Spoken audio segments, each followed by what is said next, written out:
Hello दोस्तों, नमस्कार। आज मैं बात करूंगा भारत के ग्राउंड वाटर के बारे में। इसमें क्या कमी हो रही है और यह क्यों लगातार भारत में ग्राउंड वाटर घटता जा रहा है, इन सारे मुद्दों पर मैं बात करूंगा। तो चलिए स्टार्ट करते हैं। सबसे पहले ग्राउंड वाटर को लेकर के कुछ तथ्यों पर विचार करें तो पता चलता है कि भारत में पूरी दुनिया का जल का स्रोत जो है वह सिर्फ 4% है, जिससे पूरी दुनिया की जनसंख्या का 18% को जल उपलब्ध कराना होता है। भूमि के अंदर के जल को मैनेज करने के लिए कोई इफेक्टिव रूल और रेगुलेशन मौजूद नहीं है।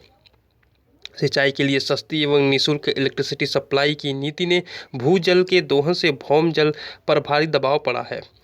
भूमिगत जल को भारत में पीने के लिए पानी का सबसे मेन सोर्स माना जाता है। आंकड़ों को देख करके पता चलता है कि जितनी भूमि के अंदर जल है उसका 65% हिस्सा सिंचाई के लिए और 85% पीने के लिए सप्लाई किया जाता है।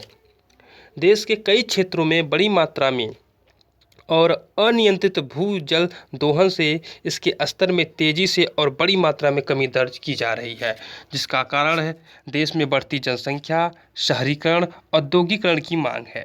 कुछ आंकड़ों पर गौर करें तो अब पता चलता है कि दुनिया में भूजल दोहन के मामले में भारत सबसे आगे है। विशेषज्ञों का मानना है कि हरित क्रांति ने भारत को भूजल दोहन के मामले में शीर्ष स्तर पर पहुंचाने में महत्वपूर्ण भूमिका निभाई है। हालांकि 1960 के दशक में भूजल को लेकर देश में इस तरह की स्थिति नहीं थी।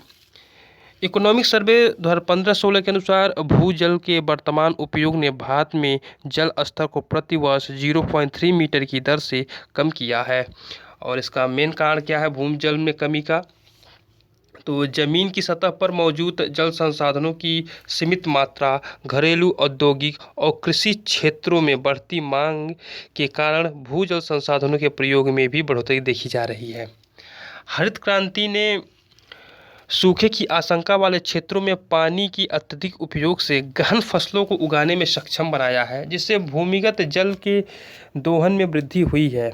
अत्यधिक जंगलों की कटाई, उद्योग के केमिकल वेस्ट, स्वच्छता की कमी, कृषि के अवैज्ञानिक तरीके भूमिगत जल के ऊपर प्रभाव डालती है। उर्वरकों और कीटनाशकों पर का अत्यधिक प्रयोग से लैंडफिल तथा सेप्टिक टैंक बनाकर भूजल संसाधनों को काफ़ी हद तक हानि हुई है।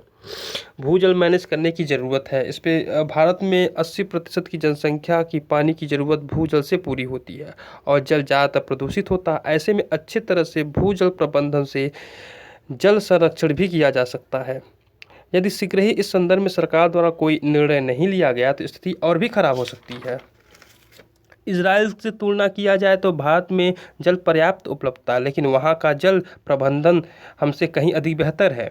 इजराइल में खेती, उद्योग, सिंचाई आदि कार्यों में रिसाइकल्ड पानी का इस्तेमाल होता है, लेकिन यहाँ नहीं होता है। इसलिए वहाँ के लोगों को पेयजल की कमी का सामना नहीं करना पड़ता है और सरकार पे इस पर ज़रूर फोकस देने की आवश्यकता है। सबसे पहले तो यह कहा जा सकता है कि भूजल में कमी का कारण बिजली पर दी जाने वाली सब्सिडी है, जिससे कम करके पानी की खपत को कम किया जा सकता है। किसी भी प्रकार का निर्णय लेने से पहले रिसर्च, साइंटिफिक मूल्यांकन आवश्यक है। आवश्यकता इस बात की है कि हम भूजल को एक व्यक्तिगत संसाधन के रूप में देखने के बजाय एक सामूहिक संसाधन के रूप में देखा जाए, तभी हम पानी को बचा सकते हैं और इस ग्राउंड वाटर को ऊपर ला सकते हैं।